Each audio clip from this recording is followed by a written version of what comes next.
삼성이 나가면 다 나간다고요. 총리는 2달 동안 뭐 한 건지 당장 해임시켜야 되는 거 아닌가요? 삼성의 인도 공장 철수 움직임에 따라 인도 현지 내의 반응이 격해지고 있습니다. 반면 삼성은 각국의 관계자들이 삼성의 마음을 사려고 파격적인 대우를 제시하며 치열한 물밑 작업을 하고 있는 상황인데요. 인도 리스크가 해소되면서 주춤했던 주가도 다시 반등하고 있는 상황입니다. 반면 인도는 삼성 공장 철수로 연쇄적인 국가 부도가 발생할 수 있다는 우려의 목소리가 높아지고 있습니다. 한편 모디 총리가 2달간 미온적인 태도를 유지하다 갑자기 경찰력까지 동원해 시위대를 때려잡는 데는 숨겨진 이유가 있다고 합니다. 이러한 이유에 대해 미국 유명 국제학 교수의 발언이 알려지면서 관계자들의 시선이 집중되고 있는데요. 해당 수업을 들은 학생에 의해 비밀리에 공개된 수업 내용은 그야말로 충격적입니다. 해당 원문을 번역해 안내드립니다. 저는 미국의 어느 명문 대학교에서 국제학을 전공하고 있는 아멜리아입니다. 평소 국제기업 간 인수합병 전문가가 되는 것이 꿈이었기에 당연히 미국에서 자리를 잡고 공부하려고 했어요. 하지만 며칠 전 있었던 한 수업이 제 생각을 완전히 바꿔놓았습니다. 그날은 평소와 다름없는 수업이었죠. 우리 교수님은 항상 국제 정세를 제대로 파악하는 것이 중요하다고 강조하셨고, 그래서 종종 최신 국제 이슈를 수업 주제로 삼으셨어요. 이날 교수님이 인도에서 일어난 일에 대해 설명하겠다고 하셨을 때 솔직히 별로 관심이 없었습니다. 인도라는 나라 자체에 큰 흥미가 없었거든요. 그런데 교수님의 입에서 삼성이라는 이름이 나오는 순간 제 귀가 쫑긋 섰어요. 교수님은 인도에서 2개월째 이어지고 있는 삼성 노동자들의 파업에 대해 이야기하기 시작하셨습니다. 특히 최근 인도 정부의 태도 변화와 그에 따른 노동자들의 반응이 흥미로울 거라고 하셨죠. 교수님의 설명에 따르면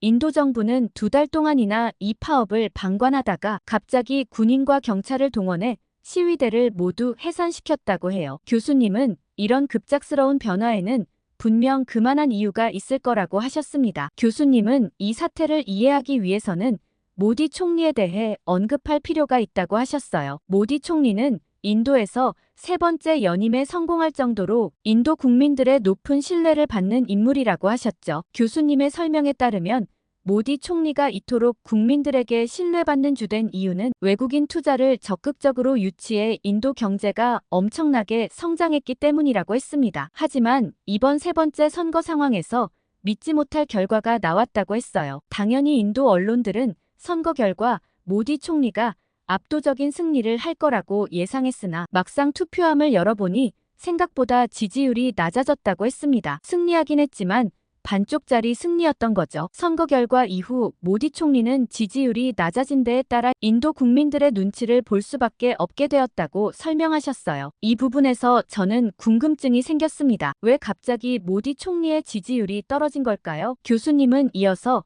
모디 총리의 다소 강압적인 스타일에 따른 국민들의 반발이 있었고 언론을 모디의 입맛대로 마음대로 주무른다는 평가가 있다고 덧붙이셨습니다. 아무래도 이런 지지율 하락 때문에 최근 삼성 사태에 대해 소극적으로 대응할 수밖에 없다고 하셨어요. 또다시 언론을 통제하고 경찰력을 동원해 강력하게 시위대를 규탄하면 지지율이 떨어질 수밖에 없으니까요. 정치인들은 어쨌거나 표를 먹고 사는 사람이니 일단 지켜보자는 입장이었을 거라 하셨죠. 하지만 교수님은 결과적으로 초반의 미온적인 대처가 더 큰 화를 불러일으켰다고 하셨습니다. 교수님의 다음 말씀에 그 이유가 있었는데요. 삼성이 인도에 미친 영향이 어마어마하다고 하시더라고요. 교수님은 구체적인 수치를 들어가며 삼성전자가 인도 경제에 기여한 바가 상당하다고 하셨습니다.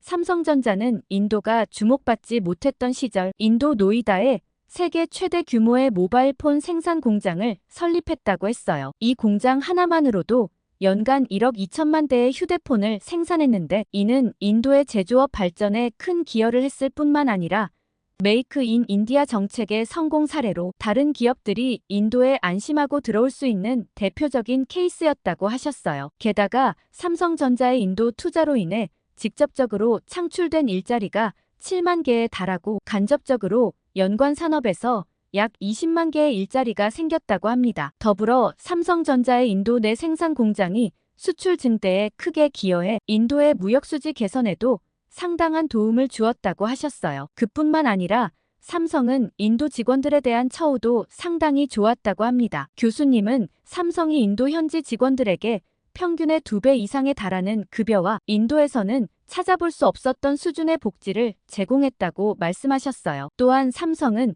상생하는 글로벌 기업의 역할에 따라 직원들의 역량 개발을 위한 교육 프로그램도 적극적으로 운영했다고 했습니다. 인도 내 방갈로르와 노이다 그리고 델리에 R&D 센터를 구축하여 인도의 우수한 엔지니어들을 고용해 최첨단 기술 개발에 참여시키고 있다고 했어요. 이는 인도의 기술력 향상과 고급 인력 양성에 큰 도움이 되었다고 했죠. 삼성전자의 인도 진출은 단순히 삼성 자체의 성장 전략을 넘어 인도의 경제와 사회 전반에 영향력을 미치고 있었다고 설명하셨어요. 삼성전자 입장에서는 스마트폰이나 반도체 그리고 TV 등 다양한 분야에서 세계 시장을 선도하고 있었고 특히 메모리 반도체 시장에서는 40% 이상의 점유율로 독보적인 1위를 차지하고 있는 데다가 OLED 디스플레이 시장에서도 압도적인 기술력으로 시장을 주도하고 있는 만큼 굳이 인도가 아니어도 상관없었다고 하셨어요. 그렇지만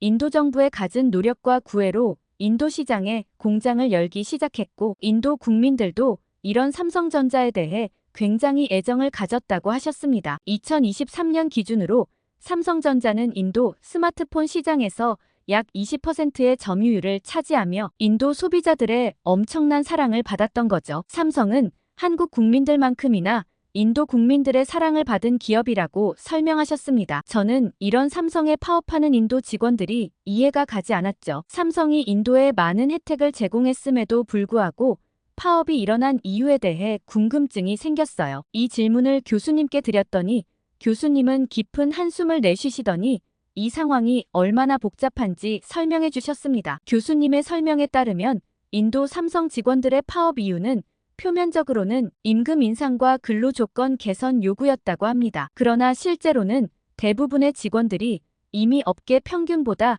2배 이상의 월급을 받고 있었고 복지 혜택도 다른 외국계 기업에 비해 훨씬 좋았다고 해요. 이 말을 듣고 저는 더욱 혼란스러워졌습니다. 왜 이렇게 좋은 조건에서 일하는 직원들이 파업을 할까요? 교수님은 이런 상황에서 파업이 일어난 배경에는 노조의 역할이 컸다고 설명하셨습니다. 노조라는 말을 들으니 저는 노동자들의 권리를 위해 싸우는 단체를 떠올렸습니다. 그리고 노조는 어느 정도 필요한 거 아닌가 하는 생각도 들었죠. 하지만 교수님의 다음 말씀에 저는 충격을 받았어요. 이 노동자들은 단순 노조가 아니라 굉장히 극단적인 성향의 노조로 특정 국가의 세력이 개입했을 가능성이 있다고 하셨어요. 일부 교수들의 의견이라고 하셨지만 이 말씀을 듣고 저는 정말 놀랐습니다. 한국 삼성의 비즈니스를 방해하려는 공작 세력이 있다는 사실을 상상도 못했거든요. 교수님은 이런 극단적인 강성 노조가 삼성의 이미지를 훼손하기 위해 여러 가지 시도를 하고 있다고 설명하셨어요. 심지어 노동자들을 매수해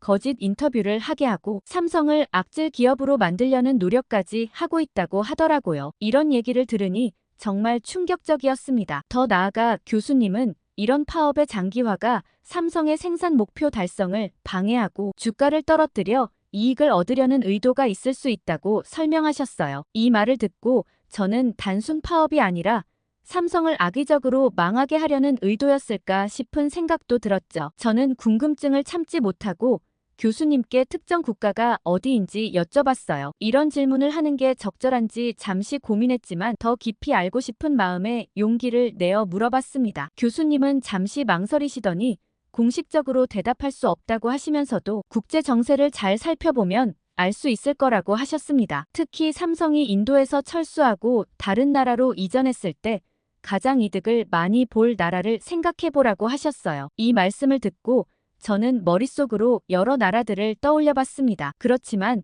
아직 제 능력으로는 그런 것까지 파악하기에는 어려움이 있더라고요. 그때 다른 친구가 모디 총리는 계속 눈치를 볼 수밖에 없었다고 했는데 급작스럽게 태도를 바꾼 데는 무슨 이유가 있었냐고 여쭤봤습니다. 2달가량 묵묵히 있다가 갑작스럽게 경찰까지 동원해 시위대를 때려잡은 이유가 무엇인지 여쭤봤죠. 교수님은 이건 역시 한국 때문이라고 하셨어요. 이 대답만 듣고도 한국이 얼마나 인도 경제에 큰 영향력을 가지는지 생각해 보았죠. 교수님이 말씀하신 한국 기업은 바로 현대자동차였어요. 다른 원인도 물론 많지만 현대자동차가 인도 법인을 상장할 계획을 가지고 있었는데 이게 가장 중요한 원인 중 하나라고 보고 있다고 하셨죠. 교수님의 설명에 따르면 현대자동차의 인도 법인 상장은 단순한 기업 활동을 넘어서는 대사건이 될 전망이라고 하셨어요. 대형 기관 투자자를 시작으로 개인 투자자들의 청약도 받을 예정인데 현지에서는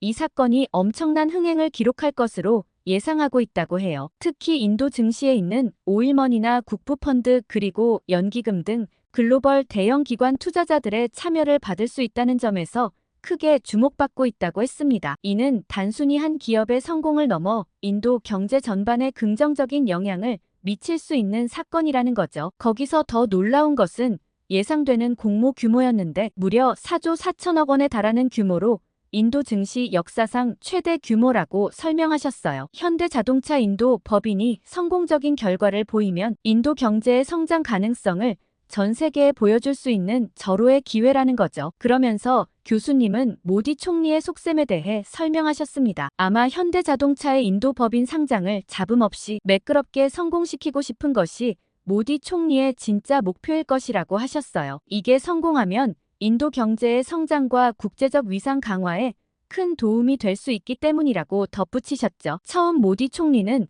삼성전자 파업이 이렇게 장기화될 거란 생각도 못했을 거고 당연히 국민들의 눈치를 보느라 파업에 대해 미온적으로 대처했다고 했어요. 하지만 현대자동차 인도 법인 상장일이 다가오면서 태도를 바꾼 것이었죠. 경제적 이익과 국가의 이미지를 위해 강경한 조치를 취한 것으로 보인다고 교수님은 설명하셨습니다. 한국 기업이 워낙 대기업이다 보니 글로벌 투자자들의 관심을 끌어모으고 인도 증시의 위상이 높아질 거라고 하셨죠. 교수님의 설명이 끝나자마자 교실 뒤쪽에서 한 목소리가 들려왔습니다. 인도에서 온 라지브라는 학생이었어요. 그의 말에 모두의 시선이 집중되었습니다. 라지브는 인도는 한국 없이도 충분히 잘 살 수 있다고 주장했습니다. 인도의 경제 성장률은 정말 놀라운 수준이라며 2022년 기준으로 인도의 GDP 성장률은 7%를 기록했는데 이는 세계 주요 경제국 중에서 가장 높은 수준이라고 했죠. 다른 어떤 나라도 인도의 이런 성장률을 따라올 수 없다고 했습니다. 게다가 인도는 이미 영국과 미국으로부터 많은 투자를 받고 있는데 2022년 기준으로 미국의 대인도 직접 투자액은 약 450억 달러에 달했다고 합니다. 이는 전년 대비 10% 이상 증가한 수치로 미국 기업들이 인도 시장에 큰 관심을 보이고 있다는 증거라고 했어요. 미국도 인도와 잘 지내고 싶어서 이렇게 많은 돈을 투자하는 걸 보면 앞으로 세계 경제는 인도가 주도할 거라 주장했죠. 게다가 러시아와도 협력적인 관계를 유지하고 있다고 했어요. 보통 미국과 친하면 러시아와는 적대적인 관계일 텐데 모디 총리는 러시아와의 관계를 아주 잘 유지했다고 했어요. 그간 인도와 러시아는 오랜 기간 동안 전략적 파트너십을 유지해왔다고 해요. 특히 에너지 분야에서 인도와 러시아는 긴밀한 협력을 했었는데 2022년 러시아의 우크라이나 침공 이후 서방의 제재에도 불구하고 인도는 러시아로부터의 원유 수입을 크게 늘렸다고 설명했어요. 인도는 실용주의적으로 취할 수 있는 이득은 모두 다 취한다고 했죠. 인도의 경제는 여러분이 생각하는 것보다 훨씬 더 다양하고 강력하다고 주장했어요. 한국 삼성이나 현대자동차 없이도 충분히 세계 여러 나라와 긴밀한 경제관계를 맺고 있으니 무시할 만한 수준이 아니라고 했죠. 인도 학생의 자신감 넘치는 발언이 끝나자마자 교실 뒤쪽에서 한 손이 번쩍 올라갔습니다. 중국에서 온 첸이었어요. 그의 눈빛에서 불만과 자신감이 동시에 느껴졌습니다. 중국과 인도는 사이가 별로 좋지 않다고 알고 있는데 아마 그것 때문에 하고 싶은 말이 많은 거 아닐까 싶었죠. 첸은 인도가 중국을 저버린 것이 얼마나 큰 실수인지 강조하기 시작했습니다. 그의 목소리에는 날카로움이 묻어났어요. 인도는 이미 고립의 길로 접어들었다고 주장했죠. 첸은 중국과 인도는 각각 세계에서 가장 많은 인구를 가진 국가이자 빠르게 성장하는 경제 대국이라는 점을 강조했습니다. 하지만 인도가 이런 협력의 기회를 스스로 차버렸다고 지적했어요. 첸은 인도의 구체적인 조치들을 언급하며 비판을 이어갔습니다. 틱톡과 같은 중국 앱을 금지하고 화웨이를 5G 네트워크에서 배제한 것은 결국 인도 소비자들에게 피해를 주는 일이라고 주장했어요. 중국의 우수한 기술을 사용하지 못하게 하는 건 오히려 인도의 손해라고 했죠. 게다가 중국을 멀리하는 건 무조건 인도 자국 산업에 큰 타격이라고 덧붙였어요. 첸의 비판은 여기서 그치지 않았습니다. 강대국 중국에 옛날엔 20만 건 비자를 발급했는데 왜 요새는 2,000건 밖에 발급하지 않냐고 했어요. 중국인들은 관광산업에 돈을 많이 쓰기 때문에 인도 관광업은 쇠퇴할 거라고 했죠. 그러자 라지브는 코웃음을 쳤습니다. 중국 관광객들에게 왜 비자를 발급하지 않는지 정말 모르냐고 했죠. 그의 표정에는 비웃음과 함께 짜증이 섞여 있었어요. 라지브는 중국 관광객들의 민폐 행동에 대해 열을 올리며 설명하기 시작했고, 저는 라지브의 말을 믿기 어려울 정도로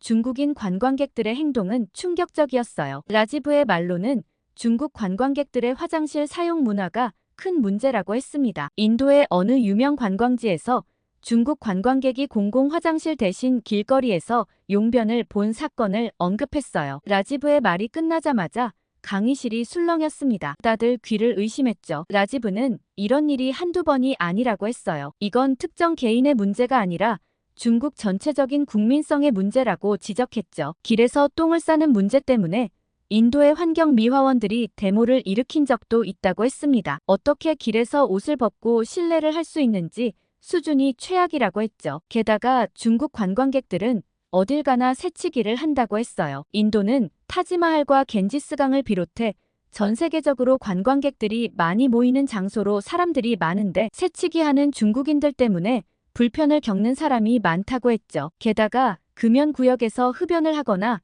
사진 촬영 금지 구역에서 무단으로 사진을 찍는 등 기본적인 규칙을 무시하는 경우가 많다고 했습니다. 차마 다 말을 못할 정도로 중국인들의 민폐 행동이 많은데 이런 행동들에 인도 현지인들이 분노했고 비자 발급에도 제한을 두는 거라고 설명했어요. 그러면서 우리만 그런 게 아니라 그 국민성을 고치지 못하면 앞으로 다른 나라에서도 중국인들은 관광하기가 어려울 거라고 했죠. 미개하다며 끔찍한 표정까지 지었습니다. 첸의 입장에선 굉장히 모욕적인 느낌이 들 정도였죠. 라지브의 발언이 끝나자마자 학생들은 서로 불편한 시선을 주고받았고 특히 중국에서 온 학생들의 표정이 굳어졌어요. 첸은 한두 명의 일부 중국인으로 모든 중국인들을 비난하지 말라며 소리쳤어요. 그렇게 생각하는 자체가 무식한 행동이라며 말이죠. 그리고 인도가 이젠 한국까지 져버린다면 아시아에서 후진국 신세를 면치 못할 것이라고 주장했어요. 인정하기 싫지만 한국도 중국과 동등한 위치라고 생각한다고 했죠. 그러면서 우리 중국과 한국 같은 선진 기술을 가진 국가들과의 협력 없이는 절대 발전하지 못할 거라고 했습니다. 한편으로는 첸의 주장에 일리가 있다고 생각했지만 다른 한편으로는 첸의 말이 너무 중국 중심적이라는 생각도 들었어요. 첸의 발언이 끝나고 교실이 잠시 정적에 빠졌을 때 영국에서 온 제임스가 손을 들었습니다. 그의 표정에는 약간의 의문과 함께 흥미로움이 묻어났어요. 제임스는 한국을 중심에 두고 이야기를 풀어나갔습니다. 그는 한국과의 협력이 글로벌 시장에서 경쟁력을 갖추는 핵심 방법이 될 수 있다고 주장했어요. 왜 인도나 중국이 한국에 대해 부정적인 입장을 취하는지 이해할 수 없다며 의문을 제기했죠. 그러면서 K컬처는 너무 압도적이니 사실 말할 필요도 없을 것 같고 다른 분야를 예로 들어보겠다고 했어요. 제임스는 특히 방위산업에 관심이 많다고 했죠. 그런데 한국만큼 단기간에 압도적인 성장률을 보인 나라는 없다고 했습니다. 최근 한국의 현무5 미사일 개발 소식을 언급하며 이것이 한국 방위산업의 비약적 발전을 보여주는 좋은 예라고 말했어요. 현무5 미사일은 한국이 독자 개발한 극초음속 미사일로 그 성능이 세계 최고 수준이라고 합니다. 마하 5 이상의 속도로 비행하며 요격이 거의 불가능할 정도로 빠르고 정확하다고 해요. 이 미사일의 개발은 한국의 기술력이 얼마나 발전했는지를 잘 보여주는 사례라고 제임스는 강조했습니다. 제임스는 이어서 한국 방위 산업의 다른 성과들도 언급했어요. 예를 들어 K9 자주포는 이미 세계 여러 나라에 수출되어 그 성능을 인정받고 있다고 했고 또한 FA-50 경공격기도 동남아시아와 중동 국가들로부터 큰 관심을 받고 있다고 했어요. 그리고 더욱 놀랄만한 건 2022년 폴란드와의 대규모 방산 수출 계약을 한국이 따냈다는 건데 이 계약의 규모가 무려 150억 달러에 달한다고 했어요. 이로 인해 프랑스조차 한국을 경쟁자로 삼고 시기 질투하는 모습을 보이고 있다고 했죠. 그런데 국제적 경쟁력을 가진 한국은 불과 몇십 년 전만 해도 개발도상국이었던 나라라고 했습니다. 그런 나라가 이제는 첨단 무기를 개발하고 수출하는 국가가 되었다니 정말 대단하지 않냐고 했죠. 그러면서 이미 다들 알고 있다시피 노벨문학상 작가가 한국에서 나왔다고 했어요. 이건 이미 검증된 한국 문화의 세계적 위상을 보여주는 또 다른 증거라고 말했습니다. 한강 작가의 채식주의자는 이미 세계적으로 큰 주목을 받았지만 노벨상 수상으로 그 가치를 더욱 인정받게 되었다고 했어요. 특히 해외 언론들의 반응도 매우 긍정적이었다고 설명했죠. 저 역시 며칠 전 발표된 미국 언론들의 극찬이 떠올랐어요. 다들 한국의 엄청난 문화적 가능성에 집중하며 한강 작가의 작품은 물론 다른 한국 작가들의 작품도 서점에서 연일 매진되고 있다는 소식을 알렸죠. 제임스는 이런 문화적이고 기술적인 성과들을 종합해 볼 때 한국과의 협력이 다른 나라들의 발전에 큰 도움이 될 수 있다고 주장했습니다. 그는 한국을 곁에 둔 나라들만이 단기간 내에 비약적으로 발전할 수 있을 것이라고 말했어요. 그런데 정작 중국과 인도는 상황 파악이 잘 안 되고 있는 것 같아 안타깝다고 했죠. 제임스의 발언이 끝나자 교실은 다시 한번 술렁였습니다. 학생들은 서로 의견을 주고받으며 열띤 토론을 이어갔어요. 그러나 곧 중국에서 온 첸이 다시 한번 손을 들었어요. 그의 표정에는 불만과 의문이 가득했습니다. 첸은 한강의 소설에 대해 날카로운 비판을 시작했습니다. 첸은 한국이 노벨상을 받다니 노벨상의 가치가 하락한 거 아니냐고 했어요. 중국 작가 찬쇠가 받았어야 했는데 정말 납득이 안 가는 수상이었다고 했죠. 찬쇠는 중국의 카프카라 불리며 매년 노벨문학상의 유력 후보로 거론되었던 작가라고 했어요. 국제적으로도 큰 주목을 받은 작품도 여럿 있었다고 했죠. 보통 노벨문학상이 남녀를 번갈아 수상하는 관례가 있었기에 특히 올해는 여성 작가인 찬쇠의 수상이 더욱 유력했고 그 어느 사이트에서도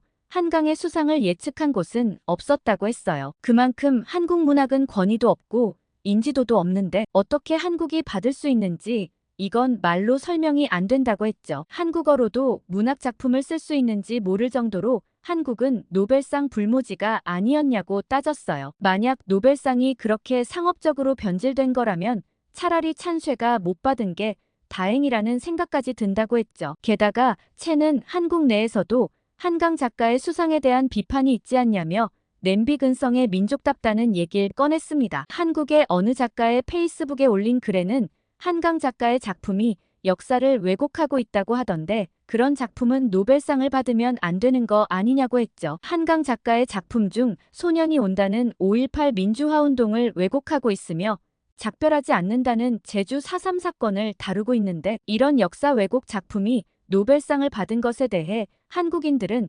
부끄럽지도 않느냐고 얘기했습니다. 이런 작품이 베스트셀러가 되면 전 세계의 왜곡된 역사를 사실로 받아들이는 사람이 생길 거고 그래선 안 된다고 했죠. 지금이라도 하루빨리 한강 작가의 노벨상 수상을 취소해야 한다고 덧붙였어요. 첸의 발언이 끝나자 교실은 다시 한번 긴장감이 감돌았습니다. 학생들 사이에서는 작은 소란이 일어났죠. 정말 역사 왜곡을 했던 작품이 노벨상을 받은 거라면 이건 좀 문제가 있지 않냐는 의견이 팽배했습니다. 그리고 사실 한국 문학은 그 이전에 어느 문학상에서도 크게 주목을 받았던 적이 없었죠. 일부에서는 로비를 해서 상을 받은 거 아니냐는 의견까지 나왔습니다. 저는 친구들의 반응에 깜짝 놀라면서도 한편으로는 한국 작가의 작품이 이렇게 큰 영향을 미칠 수 있다는 점이 충격적이었습니다. 교실의 분위기가 점점 격앙되어 가자 교수님이 개입하셨습니다. 교수님의 침착한 목소리가 교실 전체에 울려 퍼졌고 모든 학생들의 시선이 교수님께 집중되었어요. 교수님은 먼저 노벨문학상 수상에 대한 논란을 정리하셨습니다. 할리먼의 결정에 대해서는 누구도 이견을 제기할 수 없다고 말씀하셨어요. 그리고 한강 작가의 작품이 전 세계적으로 불티나게 팔리고 있는 상황을 설명해 주셨습니다. 실제로 각국의 인터넷 서점들의 베스트셀러 순위를 보면 한강 작가의 작품들이 상위권을 독차지하고 있다고 했습니다. 채식주의자는 물론이고 소년이 온다, 흰 등 다양한 작품들이 연일 품절 사태를 빚고 있다고 했죠. 각국의 대형 서점들은 긴급 주문과 재고 확보에 나섰지만 폭발적인 수요를 따라가지 못하고 있는 실정이라고 했어요. 그러면서 그간 한국 작품이 이렇게 주목을 받지 못하는 데는 번역에 어려움이 있었다고 했어요. 한국어는 굉장히 과학적이고 세밀한 언어라 다른 나라로 번역할 때 매우 까다롭다는 설명을 덧붙이셨어요. 그래서 한국어만이 가지고 있는 특징은 다른 나라로 번역이 안 되는 문제가 있었기 때문에 그간 한국 문학이 주목받지 못한 거라고 하셨죠. 그러나 최근 한국의 위상이 높아지면서 번역가들이 한국어에 대해 관심을 가지고 열정적으로 번역 작업에 참여하면서 판도가 달라졌다고 얘기했습니다. 한국 작가의 다양한 작품들이 세계 문학상 수상 후보에 오르면서 한국 문학에 대한 수요가 기하급수적으로 증가했다고 했어요. 단순히 늦게 발견된 것뿐이지 이미 한류 문화로 한국 문화 자체에 대한 흥행은 검증된 것 아니냐고 하셨죠. 그 말을 들은 학생들은 그제서야 첸의 일방적인 주장이라고 판단했습니다. 자기 문화에만 몰두한 나머지 생각이 이상해졌다는 느낌이 들었죠. 첸은 잔뜩 분해했지만 더 이상 뭐라 반박할 만한 이유가 없는지 불만스러운 표정에 혼잣말만 중얼거렸어요. 그러면서 친구들은 이제 한국의 경제적 위상에 대해 생각해봤죠. 한국 얘기를 미처 마무리하지도 못했는데 수업이 마무리되었고 친구들은 남아서도 계속 한국 사태에 대해 토론하기 시작했습니다. 리아는 만약 삼성이 인도에서 철수하게 되면 다른 글로벌 기업들도 연쇄적으로 철수하거나 투자 계획을 철회하는 거 아니냐고 했죠. 그렇게 되면 인도 경제에 엄청난 타격이 올 거라고 얘기했습니다. 제이크는 이제 모디 총리가 이 문제를 어떻게 해결하느냐에 따라 달렸다고 했어요. 지금 취임 이후 가장 큰 위기를 맞은 것 같은데 이번 사태에 앞으로의 정치 생명이 달려있다고 얘기했죠. 아무래도 그간 추진해온 인디아는 모디 총리가 2014년부터 추진해온 핵심 경제 정책인데 삼성은 이 정책의 대표적인 성공 사례로 꼽혀왔기 때문에 삼성의 철수는 정책 실패를 의미할 거라는 의견이 지배적이었죠. 친구들은 이 위기를 어떻게 타개하느냐에 따라 앞으로 인도 경제의 존망이 달려있다고 생각했습니다. 만약 인도가 이 위기를 잘 극복하고 외국 투자를 계속 유치할 수 있다면 경제 성장을 이어갈 수 있지만 그렇지 못하면 심각한 경제 위기에 빠질 수 있다는 거죠. 저는 노동법 개정까지 해서라도 인도가 삼성을 붙잡아야 하는 거 아닐까 싶은 생각이 들었어요. 그러면서 저는 이번 수업을 통해 미국에서 공부하는 것만이 최선의 길이라고 생각했는데 한국의 시장 가능성을 보고 한국으로 유학을 가야 하는 거 아닐까 싶었어요. 얼마 지나지 않아 국제기업의 본거지가 한국이 될지도 모른다는 생각이 들었거든요. 오늘 미국 강의실에서 있었던 엘리트 학생들의 삼성에 대한 반응 어떻게 보셨나요? 삼성은 오히려 여러 나라의 러브콜을 받고 더 승승장구할 거라 보고 있는데요. 여러분의 생각 댓글로 많이 달아주시기 바라며 구독과 좋아요 꾹 눌러주세요. 감동필름이었습니다.